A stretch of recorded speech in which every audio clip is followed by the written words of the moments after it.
চালতার আচার খেতে কে কে ভালোবাসো? আমার কিন্তু খেতে খুবই ভালো লাগে। বাড়িতে কয়েকটা চালতা আনা হয়েছিল টক খাওয়ার জন্য, তবে ডেলি তো টক খাওয়া যায় না, তাই চালতাগুলো যাতে নষ্ট না হয়ে যায় তাই আমি বানিয়ে নিচ্ছি একটু করে চালতার আচার, টক ঝাল মিষ্টি কম্বিনেশনে। প্রথমে চালতাগুলোকে পাতলা পাতলা করে কেটে তারপর চালতাগুলো থেতো করে এক এক করে হলুদ গুঁড়ো আর নুন দিয়ে কিছুক্ষণ মেখে রেখেছি।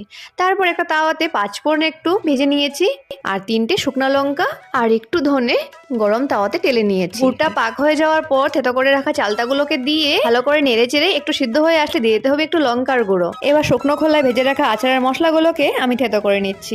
মশলাটা বেশি মিহি মিহি করা যাবে না, একটু দানা দানা থাকলে কিন্তু মুখে পড়লে খুব স্বাদ লাগে। এবার মশলার গুঁড়োটাকে ভালো করে চালতার মধ্যে দিয়ে নেড়ে চেড়ে নামিয়ে নিতে হবে।